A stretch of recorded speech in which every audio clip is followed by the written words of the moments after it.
An Elder God, if you will. Yeah, I mean, not if you will, she just is. Yeah, I know. Yeah. I know. She commands the elements and life. She is almost the opposite of Shinnok in a way, where he was like death, bones, demons, all that nasty stuff. She's like flowers, butterflies, puppies, Fire, rainbows. water. Also fire and water, earth and wind. Yeah. You see that rainbow back there? She made that. She made that. She made that, right? So she is one of the game's premier zoning characters. She is a great keep out character, but it is not traditional zoning where you're just like, Katana's just throwing straight fans. She has more slower startup, more trap moves that are like mid, close, and far. But first, let's just briefly go over her normals.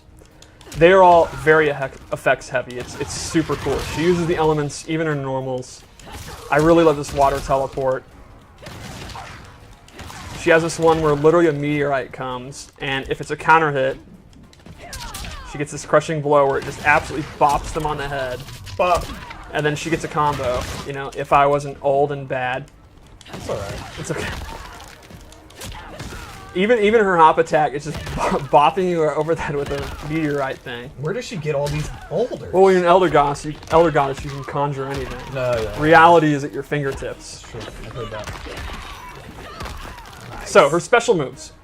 One of her core moves for her zoning is this rock. She bounces it on the ground, and while the startup is pretty slow, it's excellent on block. It has a long knockdown on hit. Like, the opponent, space will be controlled when this move is hit. You're getting hit with a boulder. Yeah, I mean, yeah, that makes a lot of sense that you wouldn't want to move if a giant boulder was rolling at you. Absolutely. But then to complement it, she has this air one, and it looks very similar. It's going to be extremely hard to tell what she's doing. Sure. So you want to jump because of the rolling boulder, and then you're going to jump into this.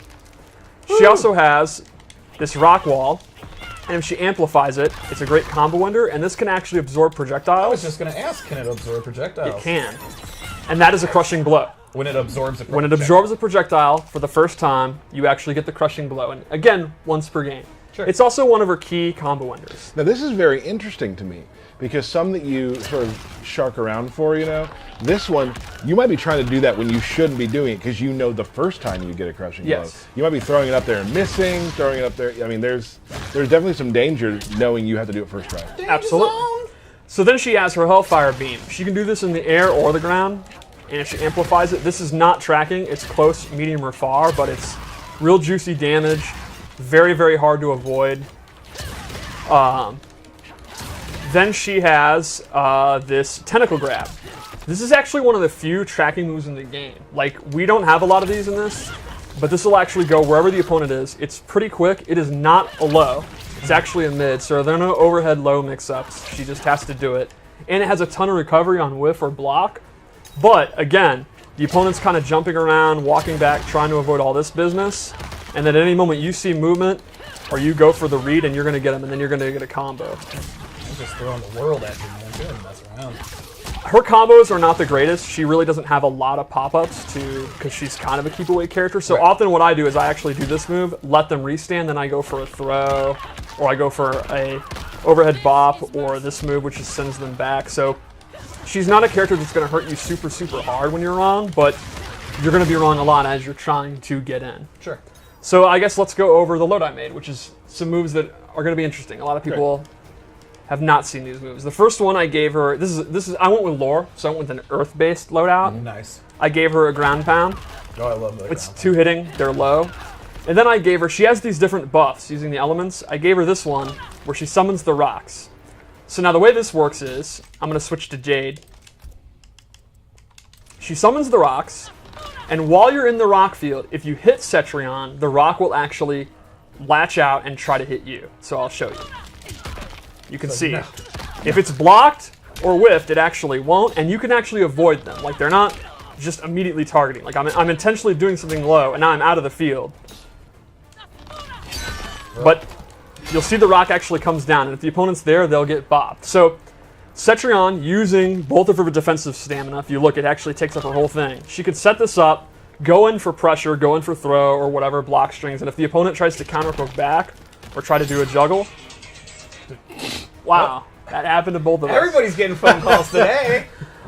They'll actually be hit. Now, because the stamina's gone, you got to think about the risk-reward here, because that means if you dodge it and you actually combo Cetrion, she's not going to be able to break away or do a wake-up attack for quite a while. So This isn't an end-all, you just can't play the game, but it is a great, great defensive tool. Now, would you use it as, like, I'm going to be on the other side of the screen, I'm going to put that up, and I'm going into zoning lane?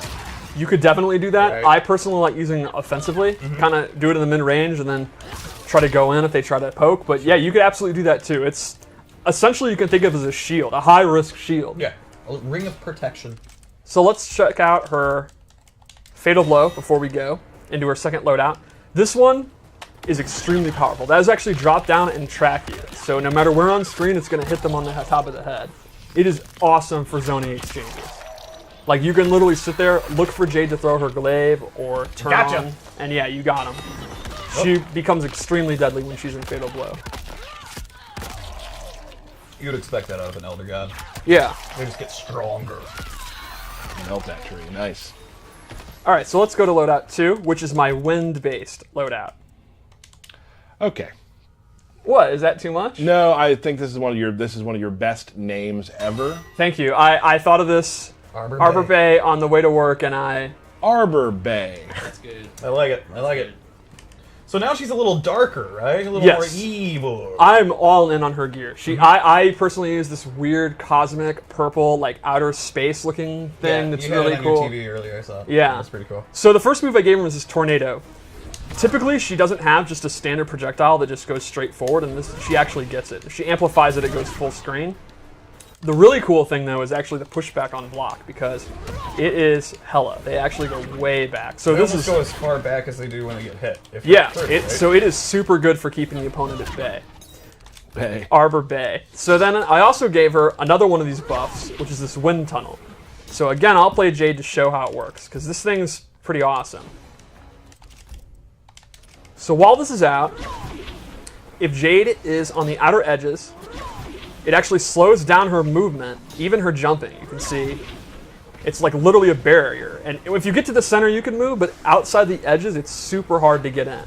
And this totally complements the tornado move I gave her. So for example, you can go in here, do this, and you can see in mid-range, Jade is going to really struggle to get in. And even if she's blocking, she's going to be pushed back to it. So this is just the perfect move to keep someone out and keep with the range that Cetrion wants to be in. So she doesn't have the best combos, but she has excellent keep away, and she's just going to be chipping them out, making them jump, making them try to maybe teleport in, or she could use her shadow kick and then punish it. It's great skin control. Again, though, she is using all her defensive stamina to do these buffs. Right. Cool. What do we got? We have anything left? Ooh, even the rocks turn. Yeah, we kind of want to just give a few tastes of Cetrion that we have.